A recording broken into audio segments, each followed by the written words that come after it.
नमस्ते सभी को। स्वागत है आप सबका जन वाइज के 12 बजे के सेशन में।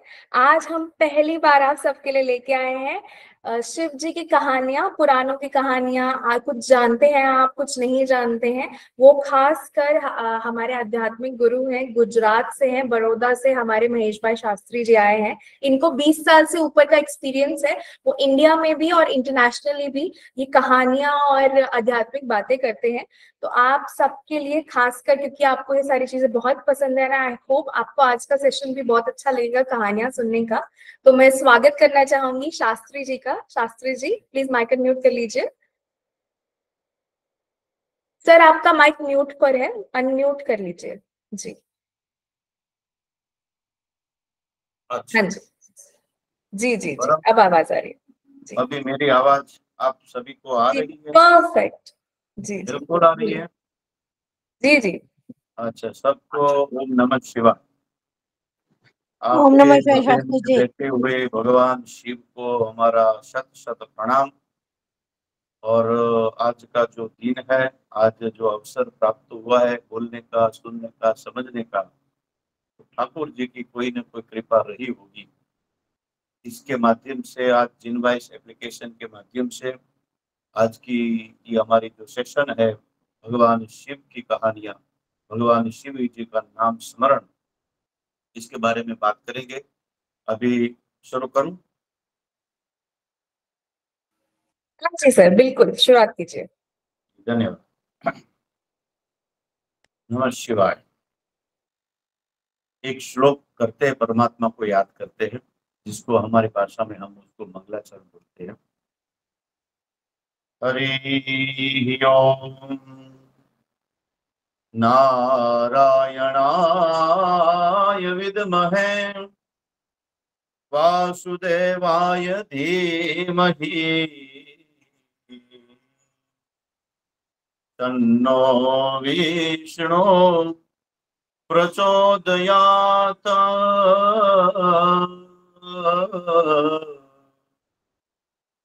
शान्तं शाश्वतप्रमेयमनदम् निर्वाण शांति पदम् ब्रह्मा शंभु फणीन्द्र सेव्य मनीषम् वेदांत वेद्यं विभु रामख्यं जगदीश्वरं सुरगुरु मायामनुष्यं हरि वन्देऽहं करुणाकरं रघुवरं भूपाल चूडामणि। अब सभी को हमारे ओर से ओम नमः शिवाय।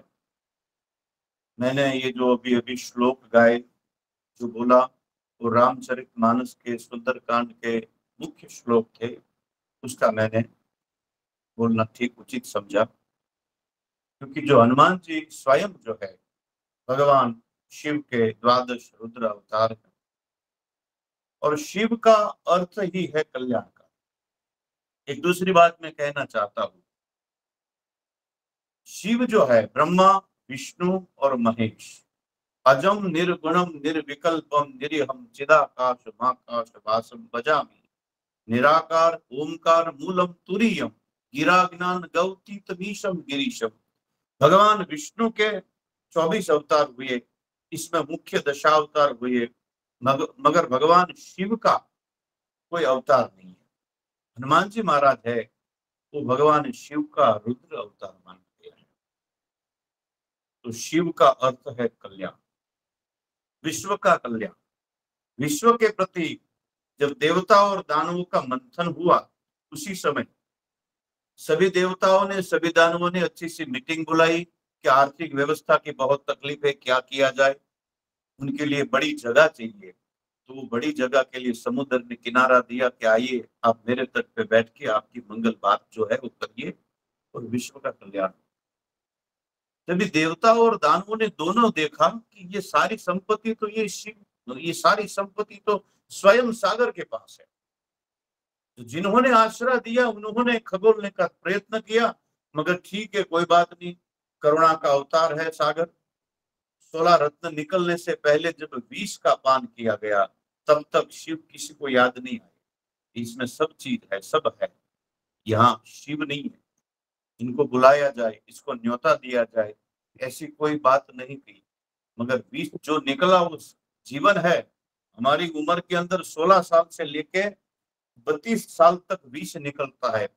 अगर इसमें हम सुख और शांति से रहे, सुख और शांति के साथ अच्छे निर्णयों के साथ रहे, अपना क्या पराया क्या, पढ़ाई लिखाई, जीवन को मजबूत बनाने का जो समय है, आराम तो बाद में भी हो सकते, खेल कूद तो बाद में भी हो सकता है, मगर उसी समय आखिर हम बहक जाते हैं या तो भटक जाते हैं, तो जीवन दुविधा या दुखमय हो जाते। खास करके बच्चों के लिए कि भाई 16 साल से लेके आगे तुम पढ़ो, तुम लिखाई करो, अपने आप को मजबूत करो, वही जो समय है जीवन में 16 से 32 ये मंथन का समय है।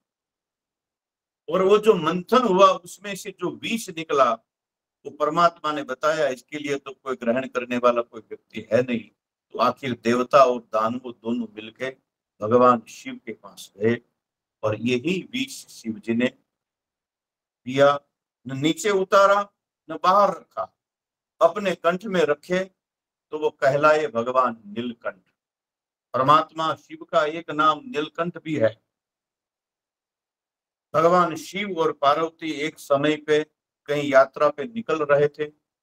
उसी दौरान एक बड़ा सा एक मैदान दिखाई दिया, बड़ा सा पंडाल, जितनी अद्भुत रमणीय जगह थी, वो देख के शिव जी ने वहां जाके अपने शरीर पे वहां की मिट्टी को लपेटने लगे, सर पे रखने लगे, गुलाटे मारने लगे जैसे छोटे छोटे बच्चे होते हैं। तो पार्वती जी ने बताया, आप ये क्या कर रहे हैं? तो बोले, मैं इस जगह में इसलिए प्रणाम कर रहा हूँ, दंडवत कर रहा हूँ, गदगीत हो रहा हूँ कि यहाँ 10,000 साल पहले यहाँ परमात्मा की कथा हुई थी। 10,000 साल पहले यहाँ परमात्मा का सत्संग हुआ था, इसलिए ये जो पावन जगह है उसको वंदन करने जैसी जगह है। क्योंकि नाम संकीर्तनम यस्य प्रणामो सर्व दुख शमनस्त्वम जायते हरि पर। तो पावन स्थली पे जाके उन्होंने प्रणाम किया, नतमस्तक किया। विश्व की कल्याण की जहां बात की गई, परमात्मा की जहां बात की गई, वो जमीन, वो जगह, वो भूमि मेरे लिए सर्वज्ञ और सर्वस्व है। बहुत अच्छा लगा उमा को, पार्वती को बहुत अच्छा लगा। थोड़े आगे गए तो वहां पे एक मैदान देखा, और उसी समय उसी जो चीज वहां पहले किया था वही चीज उस मैदान को देख के प्रणाम किया, दंडवत नमस्कार किया, वहां की मिट्टी को अपने मस्तक पे लगाया। तब पार्वती जी ने बोला, क्या यहाँ भी कथा हुई थी? बोले, देवी जी यहाँ हुई नहीं थी, 10,000 साल के बाद यहाँ कथा होने वाली। जो हो गया हरिनाम संकीर्तन, उनको भी प्रणाम, और जो नाम ले सकते हैं उनको भी प्रणाम। मैं यही कहना चाहता हूँ जेन वॉइस एप्लीकेशन के माध्यम थ्रू, कि हम इस एप्लीकेशन के माध्यम के थ्रू यहाँ हम हरिनाम संकीर्तन या भगवत वार्ता या जो भी अच्छे विचारों की लेन देन की जो प्रक्रिया हो रही है, ये परमात्मा की बड़ी कृपा होती है। वरना यहाँ इस दुनिया में सब सुखी है। यूं मानो तो एक बार एक कौवा था, वो बेचारा परेशान हो गया कि क्या करूं मैं, इतनी धूप है। क्योंकि बीच कौवा एक झाड़ पे बैठा था, जंगल का एरिया था, गांव वाले एक गांव में से दूसरे गांव जा रहे थे, तो वहां खाना खाने के लिए, पानी पीने के लिए बैठे, और उसको थकान काफी थी। मगर उसी समय कोयल ने कैकारा किया, आवाज लगाई 2-4 बार। वो जो मुसाफिर थे उसकी थकान दूर हो गई। वाह क्या आवाज है! शब्द के आवाज से ही, उनकी सुंदर भाषा से ही अति प्रसन्न हो गए मुसाफिर। और उसी समय वहां कौवा बैठा था, उसने बोला कि क्या करे यार, तू भी काली मैं भी काला, हम साथ में रहने वाले हैं, मगर परमात्मा ने मेरे साथ इतना बड़ा ना इंसाफ किया, मुझे सब प्रकार से मजबूत बनाया। एक तो धूप, इसमें मैं काला, और मेरी आवाज भी कर्कश दे दी। कोयल तू बड़ी सुखी है, तूने क्या किया और मेरे साथ परमात्मा ने ऐसा क्यों किया, आखिर मेरी गलती क्या। तो कोयल ने बोला, बात तो आपकी सही है, मगर आपको मालूम नहीं है, मेरे से सुखी तो हंस है।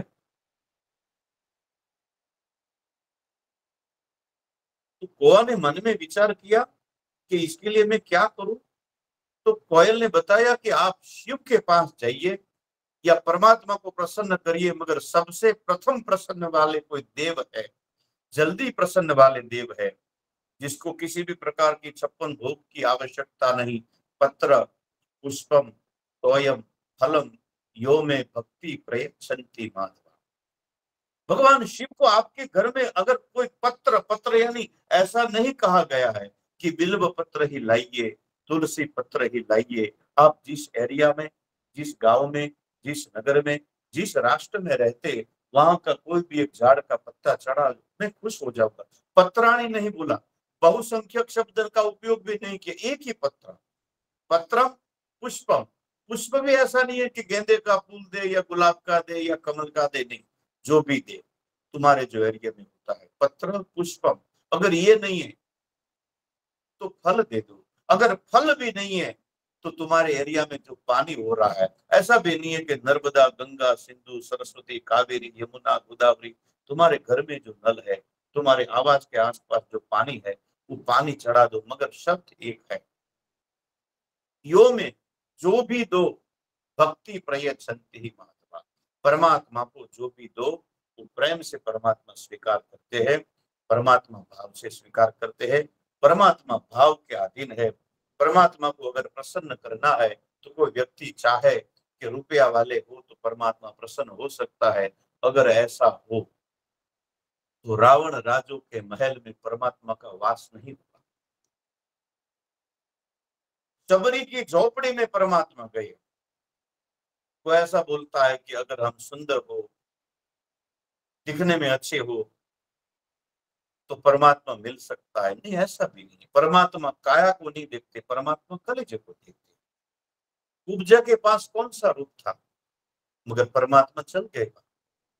तो ऐसा बोला कि परमात्मा है, उम्र हो जाने के बाद 60-70 साल के हो जाएंगे, रिटायर्ड हो जाएंगे, अच्छी खासी कमाई हो जाएंगी, बच्चे बड़े हो जाएंगे, सुख और शांति हो जाएगी, तब शांति से बचेंगे तो परमात्मा मिलेगा।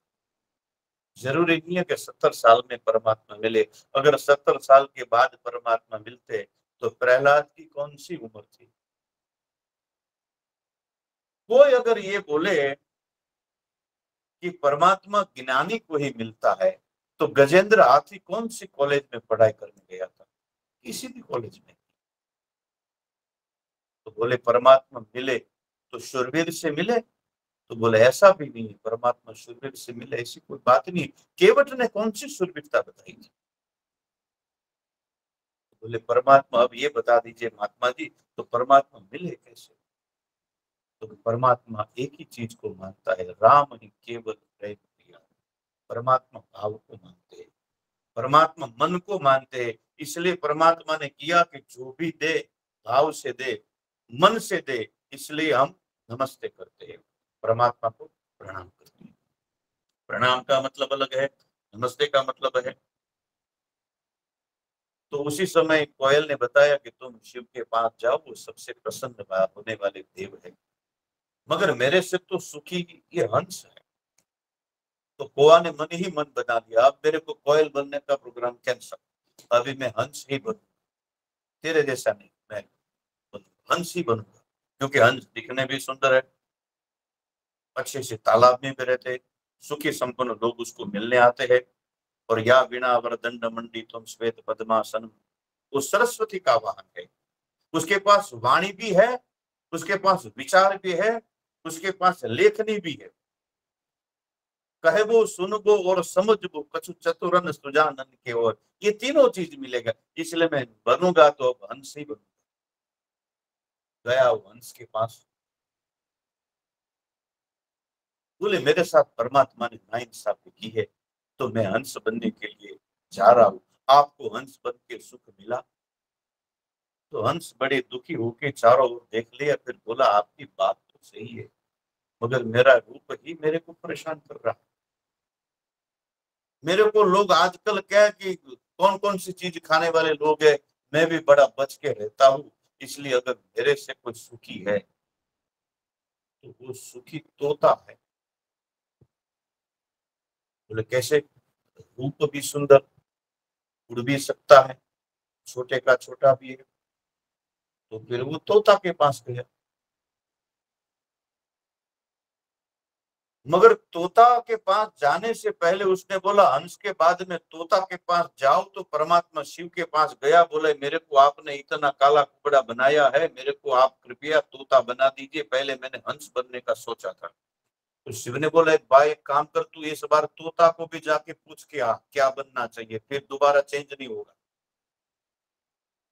गया तोता के पास, तोता ने बोला बात तो सही है, मगर मैं तोता हूँ, बोल सकता हूँ, खाने को अच्छे अच्छे फल मिलते हैं, मगर कब शिकारी आवे, जाल बिछावे, खेल दिखावे, और मेरे को भी ये अगर पिंजरे में डालता है तो बंधन ही है, चाहे जीवन का हो, चाहे जवाबदारी का हो, चाहे परिवार का हो। सोने का पिंजड़ा हो तो पिंजड़ा पिंजड़ा ही होता है, मुक्त पंछी हम नहीं बन सकते, इसलिए हमें तो संभल के रहना चाहिए।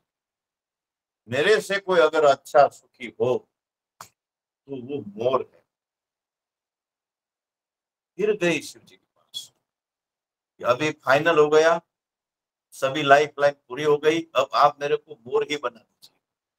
बोले एक काम कर, अब एक बार जाके आ, मोर के पास तो जाके आ, वो क्या बोलता है वो तो जरा सुन लो पहले। मोर के पास गया और मोर ने बताया, मैं दुखने में सुंदर हूँ, मेरी आवाज सुंदर है, कलगी है, मगर मैं राष्ट्रीय प्राणी भी हूँ, राष्ट्रीय पशु, राष्ट्रीय पक्षी भी हूँ, मगर आजकल मेरा भी शिकार होने लगा है, मैं भी दुखी हूँ। अगर मैं चाहता ना तो कौवा ही बनता, क्योंकि काला, इसलिए मेरे को कोई पकड़ने की मगजमारी नहीं, खाने की कोई मगजमारी नहीं, आवाज की कोई मगरजानी नहीं। लोग पीछे से पत्थर उठावे तो दिमाग इतना शातिर कि कहीं से मैं उड़ जाऊं, किसी के बाप के हाथ में मैं नहीं आ सकता। तो फिर उसने सोचा बात तो सही है आपकी, फिर गया शिव जी के पास कि प्रणाम बाबा, अब जो मैं हूँ वही ठीक हूँ और मुझे कुछ बनने की जरूरत। यहाँ क्या कि यहाँ कोई तन दुखी, कोई मन दुखी, कोई धन दुखी, थोड़े थोड़े सब दुखी, सुखी हरि को दास। अगर हम गरीब को पूछे कि कैसा है तो बोले सब कुछ है, मगर धन बीनु धर्म न होई। रामचरितमानस में पूछा लक्ष्मण जी, प्रभु एक बात पूछना चाहता हूँ, इस दुनिया में सबसे बड़ा सुख क्या है और सबसे बड़ा दुख क्या है? तो उन्होंने एक ही बात बताई कि अगर सबसे बड़ा सुख मानते हो तो संत मिलन सम सुख जग माने। संत का मिलन मतलब कि जिनके विचार शुद्ध, जिनका व्यवहार शुद्ध, जिनका आचरण शुद्ध, जिनको सुनना पसंद हो, संत मिलन सम सुख जग माही। जो हरि नाम संकीर्तन करे, प्रभु के आश्रित रहे, जग में रहे मगर जग से न रहे उदास। जगत में रहने के बाद भी, इसलिए संत मिलन ये सबसे बड़ा सुख है जीवन। और दुख की अगर बात की जाए तो अपने परिजन के आसपास में गरीबी में रहना, बिना धन रहना और हाथ पसारना, ये सबसे बड़ा सुख है। इसलिए अगर दीन को पूछा जाए, गरीब को, तो सुख क्या है? और ये बात भी एक अजीब सी है कि इस दुनिया में चींटी से लेके हाथी तक, चपरासी से लेके प्रधानमंत्री तक, सुखी सब होना चाहते हैं, मगर सुख किसी को मिलता नहीं है। कोई दुखी होने के लिए कोई प्रयत्न नहीं करता है कि आज मैं दुखी हो जाऊं, इसलिए मैं ऐसा कोई काम करूं। वो सुखी ही होना चाहता है। एक बहन जी ने 7वें माले से छलांग लगाई कि अब मेरा जीवन पूरा करना है, तो 7वें माले से उसने छलांग लगाई, तो नीचे से सब्जी वाला जो जा रहा वो गुजर गया, बहन उठ के चली गई। यानी कि जिसको चाहिए उसको नहीं मिलता है। सुखी यही है। अगर कोई तन के दुखी, कोई मन के दुखी, दिन को पूछे कि सुखी कौन, बोले धनवान है ना, रुपया पैसा हो तो बाकी सब शांति है। अगर धनवान को पूछा जाए कि तू तो सुखी संपन्न व्यक्ति है, तू क्या चाहता है, बोले या तो मैं प्रधानमंत्री होता या तो मैं राजा होता, तो मेरे को किसी भी प्रकार की कुछ किसी को पूछने की भी जरूरत नहीं है। दिन कहे धनवान सुखी और धनवान कहे सुख राजा को भारी। ये राजा बड़ा सुखी है। अगर राजा के पास जाए तो बोले मैं भी राजा तो हूं, मगर मेरे से अगर कोई सुखी है तो वो महाराज, जो राजाओं के राजा चक्रवर्ती सम्राट है, वो सुखी है। अगर चक्रवर्ती को पूछा जाए कि तू क्या कितना सुखी, बोले मेरे से तो सुखी इंद्र है। और इंद्र को पूछा जाए कि आप सुखी है, तो बोले मेरे से तो सुखी तो चतुरानन है। चतुरानन यानी ब्रह्मा जी। और ब्रह्मा जी से पूछे कि आप सुखी, आपसे कोई, बोले मेरे से तो सुखी विष्णु है। मगर तुलसीदास विचार कहे भजन बिना सब दुखा। यहाँ बिना भजन सुख मिलता नहीं है। और शिव की यही कृपा रहती और ईश्वर की अगर कृपा होती तो ये जीवन में सुख की प्राप्ति होती। शिव का अर्थ ही कल्याण है। कल्याणकारी विचार, कल्याणकारी भाव और जगत के साथ ब्रह्मा, विष्णु और महेश, जनरेट, ऑपरेट और डिस्ट्रॉय, 24 अवतार में से परमात्मा का, शिव का कोई अवतार, बस इसका मंदिर कभी भी बंद नहीं रहता है। इसके लिए कोई ज्यादा कोई चीज चाहिए नहीं। और जिसी भी पंथ में, जिसी भी संप्रदाय में धर्म सनातन है, कोई भी जगह पे जहां आंख बंद करके चाहे प्रार्थना की जाए, चाहे पूजा की जाए, वो समाधि की भाषा है। और समाधि का अधिष्ठान देवता तो शिव ही है। इवन हमें अपने आप को अगर जानना है, अपने आप को मिलना है, तो हमें आंख बंद कर ही हमें मालूम होता है कि हम क्या है। इसलिए हम अपने आप की अगर परिचय की प्राप्ति करें तो बिना शिव की कृपा ये हो नहीं सकता। शिव महापुराण में एक कथा है। एक बार एक चोर चोरी करने के लिए निकला। दीपावली का नया साल था। सब लोग अपनी अपनी दुकान खोल रहे थे, बोनी कर रहे थे, शुरुआत कर रहे थे कि छोटा मोटा कोई काम हो जाए। चोर ने सोचा कि सब जगह पे लोग है, दिए जलते हैं, किसी का घर बंद नहीं है, क्या किया जाए, मेरे को भी मुहूर्त तो करना पड़ेगा, ये लाभ पंचमी आ रही है तो कुछ करो। तो दोपहर के समय के आसपास वो निकला तो उसी समय एक शिव मंदिर दिखा उसको। वो शिव मंदिर देखा, बोले कि चलो मंदिर में जाओ।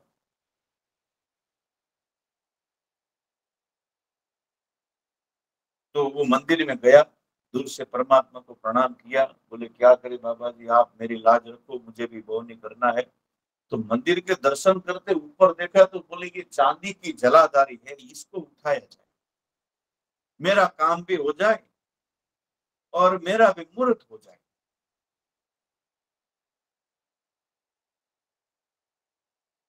आसपास कोई स्टूल पुल वगैरह था नहीं। तो उसी समय चोर ने चोरी करते हुए, चोरी के इरादे से आया हुआ चोर, उन्होंने भगवान शिव की जलाधारी के ऊपर पैर रख के वो जो शिवलिंग उतारने का प्रयत्न किया, और जलाधारी उतारने का प्रयत्न किया और उतार लिया। मगर वो भगवान जो लिंग रहते उसका जो थाला रहता है उसके ऊपर उसने एक पैर रखा, प्रणाम किया, माफ करना बाबा जी, मगर उतारने गया तब उसी समय शिव प्रसन्न हुए। और शिव ने प्रसन्नता के साथ बोला कि बेटा मांग, तुझे आज क्या मांगना है। बोले बाबा मैं तो चोरी करने आया। बोले तू क्या करने आया वो अलग मामला है, मगर आज तक किसी ने मेरे को दूध चढ़ाया, किसी ने दही चढ़ाया, किसी ने पानी चढ़ाया, किसी ने बिल्व पत्र चढ़ाया, किसी ने धतूरा चढ़ाया, किसी ने भांग चढ़ाया, मगर अपने आप को जिंदा समर्पण करने वाला कोई व्यक्ति मिला तो तू है। मैं प्रसन्न। भगवान शिव प्रसन्नता के देव है। शिवपुराण में एक कथा मिलती है कि एक बार चोरी करने के लिए जब चोर मंदिर में गया तो शिव मंदिर जो होता है बेसिकली, वैसे वो क्या कि उसका जो गर्भगृह होता है एकदम छोटा होता है। रात का समय था, अंधेरी रात थी, प्रकाश प्रकाश कोई मंदिर में पहले के जमाने में कुछ होता नहीं था, और मंदिर में तो घुसा, मगर वहां मंदिर के अंदर एक दिया जल रहा था, और वो पवन की झोंका आ रहा तो वो हवा उस दिया को लग रही थी, और दिया की बाती भी पूरी पूरी जल चुकी। तो चोर ने बोला अभी दिया अगर बंद हो जाएगा तो ऐसे ये गर्भगृह का मंदिर है, इसमें से मेरा बाहर निकलना भी मुश्किल हो जाएगा। तो उन्होंने अपने जो वस्त्र पहने हुए थे उसमें से एक धागा, एक छेंडी तोड़ के उसको घी में डुबो के उसको जलाने का प्रयत्न किया, और वो जो पुरानी जो ज्योति थी वो खत्म हुई, नई ज्योति शुरू हुई, और इसी समय यहाँ व्यक्ति के जीवन की ज्योत पूरी हो गई। हमारा मृत्यु कब है, कौन से दिन है, वो हमें मालूम नहीं है। शास्त्र में तो यही कहा गया कि तन अंजलि, निश्वास और टपकत श्वासोश्वास। ये शरीर जो है वो हाथ के समान है, और श्वास है वो पानी की समान है। ये पानी बहने से पहले हमें संकल्प कर लेना चाहिए। लक्ष्मी स्तोयम तरंग भंग चपला और विद्युत प्रवाह जीवन। जितनी लक्ष्मी चंचल है, इनसे बिजली इनसे भी चंचल है, और बिजली से भी सहस्त्र स्पीड से अगर जन्म और मृत्यु का समय है, उसी समय वो चोर का जीवन पूरा हुआ। इसकी जीवन दीप के अंदर श्वास का जो तेल था वो खत्म हो गया, और उसी समय जीवन में पहली बार उन्होंने शिव मंदिर में दीप जलाने का काम किया, और उसी समय उसकी अचानक मृत्यु हुई, श्वास पूरे हो गई, आयुष्य पूरी हो गई। तो उस समय दरमियान यम के दूत आने का प्रयत्न किया, मगर वो शिव मंदिर में तो जा नहीं सकते। तो शिवगण आए, उसको लेके जा रहे थे, तो बोला कि आप इनको कहाँ लेके जा रहे? बोले उसको शिव धाम में लेके जा रहे। बोले ये चोर है, इन्होंने जिंदगी में कभी कोई अच्छा काम किया नहीं। बोले तुम्हारी बात सही है, मगर इस बंदे ने जीवन के अंत समय में जाते जाते भगवान शिव के मंदिर के साथ मंदिर के अंदर दीप की ज्योति जलाई। ये अंततः यामति सागति, उन्होंने कौन से इरादे से किया? हम अगर बिजली के करंट में हाथ जानबूझ के डाले तो भी हमें करंट लग सकता है या नहीं लग सकता? लग सकता है। अग्नि में अगर जाने अनजाने में भी हाथ डाले तो अग्नि क्या जानती है कि पंडित जी है कि फलाना व्यक्ति है, उसको कुछ मालूम नहीं है, आज रहने दो, नहीं हो ही नहीं सकता। अग्नि का स्वभाव यही है, चाहे मंदिर का हो चाहे घर का दरवाजा हो, मेरा काम एक ही है, भस्म करना। इसी तरह परमात्मा का काम एक ही है, नाम लिया इन सब किया, सकल शास्त्र का भेद, और बिना नाम नर के गई पट पट चार हो गई। परमात्मा का नाम सिमरन का इतना महत्व है, इतना महत्व है कि कली काल के अंदर गौ कोटि दानम ग्रहण काशी मकरे प्रयागे अर्चुतम कल्पवासी, नहीं तुल्य दान हेम गोविंद नाम समान। काशी क्षेत्र के अंदर ग्रहण के दिन हम जाए और वहां करोड़ों गायों का दान दिया जाए, सोने की उसको चैन पहना के, सोने की पायल पहना के, सोने की सींग मड़वा के, उसके साथ एक छोटा सा बछड़ा हो और उसको भी सोने की चैन के साथ, ऐसी करोड़ों गायों का दान दिया जाए काशी क्षेत्र के अंदर प्रयागराज में उत्तरायण के पवित्र काल में, और जो पुण्य मिलता है वो पुण्य को एक पल्ला में रखा जाए और दूसरे पल्ले में एक ही बार लिया हुआ परमात्मा शिव का हृदय से नाम, ये पल्ला को ये ऊपर उठा लेता है, पूरे नीचे बैठ जाता है कि हृदय से लिया हुआ एक नाम, कि करोड़ों गायों के सोने की सींग वाला, तीन तीन प्रकार के पर्वत सोने को देने वाला, उनसे भी बड़ा। तो नाम की महिमा, भगवान शिव की महिमा, परमात्मा शिव की कृपा अगर है तो यही बात है। और शिव ने हमेशा के लिए अपना जो स्थान रखा है, निवास रखा है, उस स्मशान में रखा है। उसको मालूम है कि ये एक दिन जाना है, और हमें जाना जरूर है, मगर कभी हमने सब जगह की विजिट किया, कभी शमशान नहीं गए। एक बार वहां भी जाना चाहिए व्यक्ति को कि यहाँ हमको अच्छा लगेगा नहीं लगेगा, बच्चे लोग कोई दूसरी व्यवस्था करें। तो शिव का नाम शिव का स्मरण। एक महात्मा जी गांव में निकले थे, हाथ में कमंडल लेके भिक्षावृत्ति कर रहे थे, कहीं चौराहे पे बैठे थे और कमंडल बड़ा कीमती सा कमंडल था, तो उसको उठा के लेके चले गए। तो गांव वाले को मालूम हुआ कि महात्मा जी आए हैं और उसका कमंडल उठा के लेके गए, तो क्या किया जाए? बोले उस चोर को पकड़ना चाहिए। सब गांव वाले गांव में ढूंढने लगे और महात्मा जी चले गए स्मशान में। बोले महात्मा जी इधर क्यों बैठे? बोले आप जहां भी ढूंढना है उसको ढूंढिए, वो मिलेगा या न मिलेगा उसका मुझे मालूम नहीं है, मगर एक दिन यहाँ जरूर आएगा। इधर उसको आना ही पड़ेगा। शिव स्मरण, शिव की बात और शिव की जो अभिलाषा है वो भावातीत है। जिसी तरह सूर्य के सामने हम खड़े रहे और सूर्य को पीठ दिखा के खड़े रहे और 5000 किलोमीटर उसके सामने पीठ दिखा के चलो, उसका कोई मतलब नहीं है। मगर जहां खड़े हैं वहीं उसके सामने अगर हम चेहरा कर लेते हैं तो हमारी कोई क्षमता नहीं है कि सूर्य को 2-3 मिनट से भी ज्यादा, शायद 7 सेकंड से ज्यादा भी हम उसको नहीं देख सकते हैं। उसी तरह शिव संकल्प, सत्यम शिवम और सुंदर। तो शिव की कृपा के साथ आज का ये हमारा जो भाव है, जो सेशन है, यही बात है कि ईश्वर की अनुकृपा से आज मेरे को जो बोलने का अवसर मिला है। मुझे मालूम नहीं है टाइम क्या हुआ है, जरा जी जी जी सर, बिल्कुल आपके हिसाब कंटिन्यू से सेशन करें यही खत्म या होता फिर है। आप जी जी जी, नहीं नहीं नहीं सर, बिल्कुल सेशन यही खत्म करते हैं। आप इंटरेक्ट कीजिए सबके साथ, ऑफिशियली सेशन यही समाप्त होता है। Thank you.